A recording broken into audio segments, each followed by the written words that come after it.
Di rosa nell'uno nell'altro, lei lo faceva per passione. Manon Lescaut d'Antoine François Prévost. Le roman a été écrit en 1733, mais les faits qui sont racontés par le chevalier de Gueux remontent à une dizaine d'années avant, c'est-à-dire l'époque de la Régence. Cette époque commence en 1715 avec la mort du roi Louis XIV et de son règne qui a fini par percer sur une partie de la population qui se sentait opprimée et réprimée par un rigorisme moral renforcé surtout vers les dernières années de son règne. Donc, après sa mort, une partie de l'aristocratie se jette dans une vie de plaisir, de fêtes, d'excès, de débauche et une vie aussi de dépravation morale assez avancée.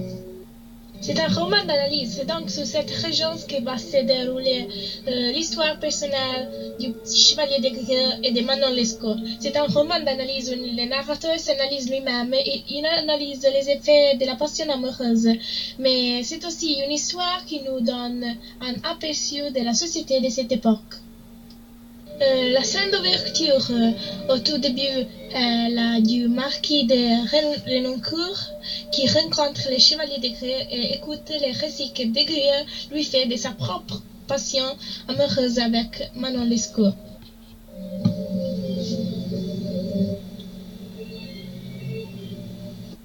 De Gueux commence en racontant les premières rencontres avec Manon, qui est un couple de foudre, l'amour au premier regard. Il lui parle de cette passion insurmontable qu'il trouve au premier moment à la vue de Manon Lescaut. De Gueux, qui était jeune, innocent et inexpérimenté au départ, va passer par toute une série de transformations qui vont altérer et changer son identité. Pendant tous les romans, les événements s'enchaînent par une rapidité extrême. Manon était destinée au combat, donc Desgrais posait un plan et les deux s'enfuient à Paris. Ils s'installent dans un petit appartement où Desgrais cherche de toute manière de satisfaire les habitudes luxueuses de Manon. Il faisait qu'il trouve des expéditions pour se procurer de l'argent. C'est ici où intervenaient les frères de Manon Lescaut qui proposent à Desgrais le début de sa dépravation morale. Il propose une solution très peu morale, qui est la prostitution pour lui-même avec les dames plus âgées ou pour Manon avec des hommes plus âgés. Desgrais est scandalisé par cette proposition.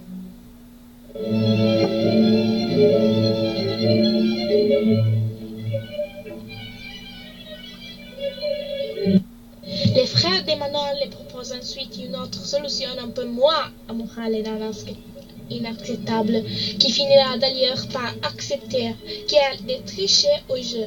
Lescaut lui propose de faire partie d'une bande de tricheurs qui s'appelle la Ligue de l'Industrie. Desgrais rentre dans cette association de malfaiteurs et connaît des profits énormes qui lui permet de vivre cet amour comme il le désire.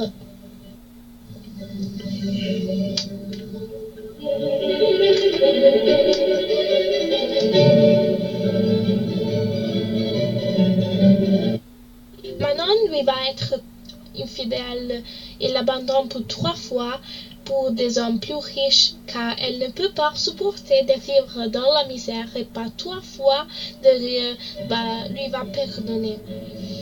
Cependant, ils seront arrêtés par la justice des hommes et ils seront emprisonnés. Manon sera déportée en Louisiane. Ici, il y a Desgrais qui pardonne Manon Lescaut. Ça, c'est la réaction de Manon Lescaut.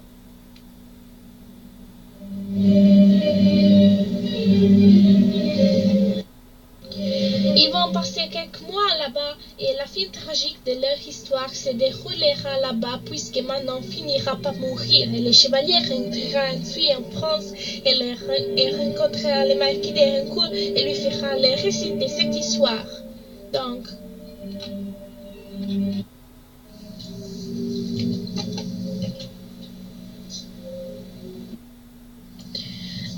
dans cet roman, l'argent a une grande très important. Cette histoire, c'est une histoire tragique puisque les choses vont finir mal. C'est aussi une histoire tragique par le style parce qu'il est très allusif et élégant. Dans ce roman, il y a la nécessité d'un élément moderne qui est l'argent. On ne parlait pas du tout d'argent dans les grandes tragédies classiques. C'était plutôt les dieux, les passions personnelles, amoureuses. Au XVIIIe siècle, l'argent acquiert une importance de plus en plus grande dans la vie. C'est donc l'argent qui est le moteur de la fatalité dans ce roman.